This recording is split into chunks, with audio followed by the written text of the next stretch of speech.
What's up sa mga kahombre ko dyan?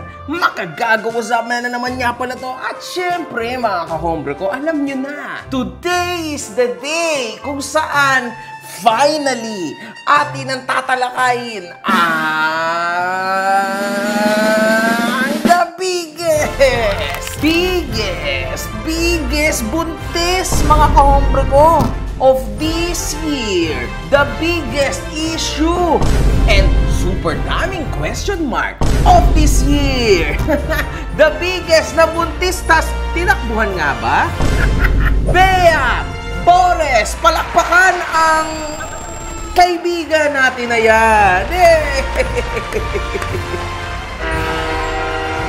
San Pablo'y! Hinahanap mo ba ako sa Facebook? I-follow mo na ako. Ito ang page ko.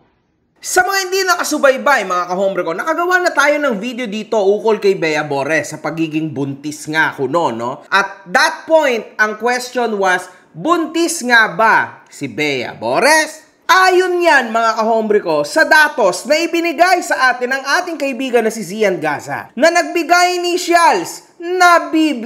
Yan ang sinabi niya. At pagkalabas ito ng isang message ng allegedly taong nakabuntis kay Bea Bores. Maalala din natin naglabas ng isang balitang ABS-CBN kung saan sinaad nilang ang aktres na si Bea Bores ay nagpapahinga or magpapahinga muna ng 1 taon sa pag-acting at magpo-focus muna ito sa kanyang pag-aaral. Actually, I was supposed to go back to acting. As in, meron ng contract but then mas pinili ko mag-study kasi it's already my 4th year na. And I really want to focus on my school. Now, pursuing her studies at Ateneo de Manila, the social media influencer shared a profound motivation for finishing college. So, sinabi niya pa mga kahombre ko na, I promised my parents kasi na I will graduate. So, unahin ko muna yung pag-graduate, she said.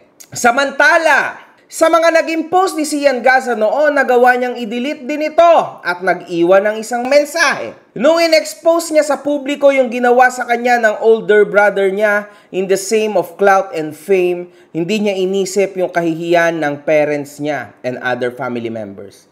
Hindi niya kinonsider yung matinding damage ito sa buong angka nila. Hindi niya inisip yung mental health ng bawat isa. Ngayong ako yung nag-splook sa publiko ng kalagayan mo in the name of clout, kailangan kong i-consider yung kapakanan mo. Kaano-ano ba kita? Tropa ba tayo? Close ba tayo? May mga tao talagang makasarili. Puro sarili lang ang iniisip for the love of God and in Jesus' name, post deleted. Okay. So ngayon mga kahombre ko, ito na po yung biggest breaking news this year. Kasi po, Merry Christmas! Pambili mo ng mga regalo sa pamilya at asawa at mga anak mo. Meron o wala lang naman pipili mo, nasa link down below. Finally, nilabas na po ni Bea Bores ang video kung saan ay kinukumpirma niya na siya ay buntis. I want to have this private moment with myself. Kaya, pina-email ko na yung gender. Texting na gender review ko, but I've been thinking about it. And I just want to say, kung girl ka man or boy, I will be the happiest as long as you're safe and healthy. I also want to say sorry to myself because this isn't how I imagined doing this. But I'm just so proud of myself because kaya ko, kinakaya ko, and I know that you're gonna be my biggest and greatest blessing. Makikita po natin sa video mga kahombre ko na nandyan si Alex Gonzaga, nandyan si Tony Fowler, nandyan yung asawa ni Alex, nandyan din sila Andrea Brillantes, at syempre, the subject herself, na si Bea Bores, kung saan inaamin niya na talaga at pinapakita niya nagpiti siya at lumabas po na positibo. Yan na, kitang-kita ko ni. Maaga pa, pero 5th day ko kasi nalaman si ano eh. Yan na, kita-kita mo na.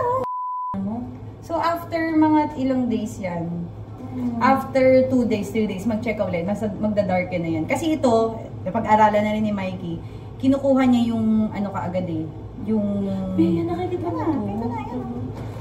Yan ka na, may pregnant. Hindi ako. Pregnant. Huwag ka na uminom. At napakarami pong mga kaibigan ni Bea ang naging masaya para sa kanya. Stating na okay lang yan, mayaman ka naman na. Jad Preggy ako. Totoo? Oo nga. Hello, Bea, I'm so happy for you. Hindi kasi naman mayaman ka na, successful ka na. Like, mapapalaki mo na siya na maayos. Baliw ako eh. Oy, legit nga. Totoo yan. Oo nga. And meron ding iba na nagsabi na blessings yan from God. Kaya tanggapin at mahalin mo, yakapin mo. Sa dulo, mga kahombre ko, ay naglabas siya ng isang larawan ng fetal ultrasound nito. Sa kabuuan, ang hindi naging clear, mga kahombre ko, ay sino nga ba ang ama nito? Tutulungan ko kayo. Maglo-logic muna tayo ha. Logic muna tayo. Sa inilabas si Sian Gaza na conversation noon, ito ang clear na ama at mukhang meron silang pinagdadaanan na pagsubok. Hey, this is all too much for me and for both of us.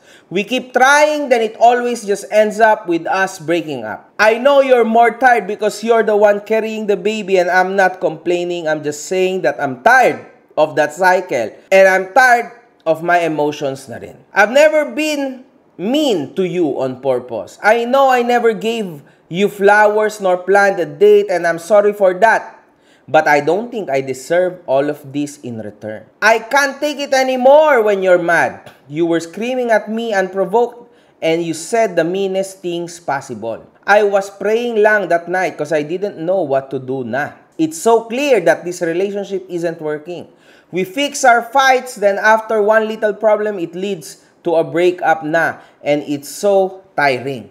I'm sorry that you're the one carrying the baby and that it's hard, but I'll still do everything I can to support you and promise to be there for our baby. I won't talk shit about you. I'll respect you pa rin because you're still my baby mama. And I hope you do the same.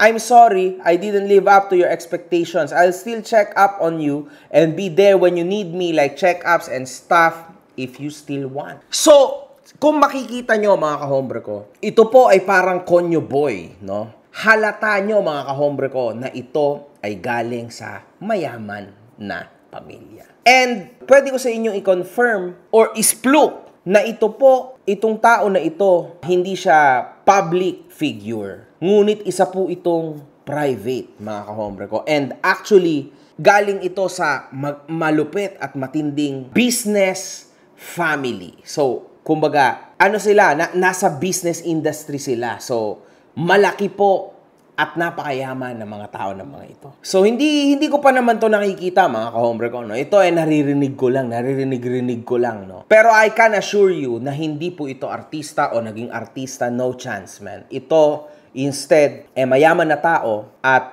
mabigat talaga. I don't know kung anong itsura nito, mga kahombre ko, pero as you can see too sa kanyang message, hindi naman niya pababayaan ang check-up. He said he will still check up on her. So, in short, mga kahombre ko, meron naman siyang pakialam kay Bea Bores. Kaso lang, dahil sa pagkaisip bata nila, hindi po tatagal at hindi tumatagal ang kanilang relasyon.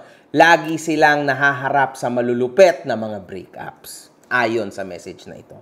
Anyway, mga kahombre ko, sa totoo lang, I am happy na finally nilabas na ni Bea Bores ang kanyang hinanaing. O ang kanyang dinadalang sikreto at problema. Kasi alam nyo mga kahombre ko, to be pregnant, hindi siya nakakahiya. Bakit mo ikahihiya na ikaw ay buntis? Diba? At the end of the day, it happens to everyone. That's a natural cycle and lalong-lalo na, pinakauna sa lahat, that's a gift from God. Tanggapin mo yan, it's gonna be okay. And isa pa, napakarami namang mga kaibigan din si Bea Bores na mga sikat, no? na mga personalidad na hindi ka bibitawan, instead, ikaw ay tutulungan. I'm pregnant. I don't believe you, bro. I am. Sige. Ninong na ako. Buntis ako. Oo, mamatay. Oh my God, ba? Oo nga. How many months? 6 weeks. Ninang ako pag kinasal na. Totoo ba? Oo! Ayan, sinabi niya na. Kasi ano na ako eh, misis na eh. So pwede na. Oo. Ninang ako pag kinasal ka ha. At saka yun ang pinapag-pray ko sa'yo. Yung ma-complete kayo. I love you so much. And it's okay. Hindi mo dapat ikahilayan. Ayun din naman ang maganda kay Bea Bores, mga kahombre ko, because she's an influencer. Usually kasi kapag ang isang artista nabubuntis, game over na, career over. Bea Bores will forever have her own platform.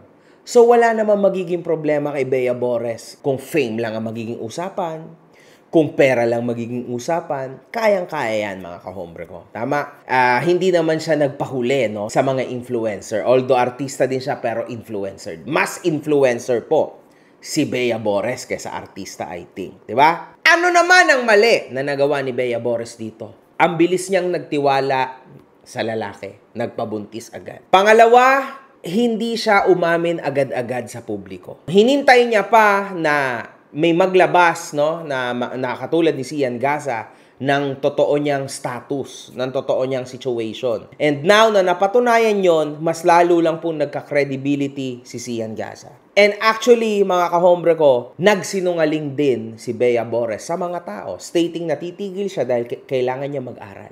Ewan ko, mga kahombre ko, but syempre, that's showbiz for you, that's show business for you. But sana, wag nyo na lang pagsinungalingan ang inyong fans at lalong-lalo na yung mga tao na niniwala sa inyo at ang pamilya nyo. It's okay, man. Ganun talaga ang buhay. Kaya, para sa mga katulad ni Bea Bores dyan, mga batang buntis na itinatago ang kanilang status sa panahon ngayon, man, ganun talaga.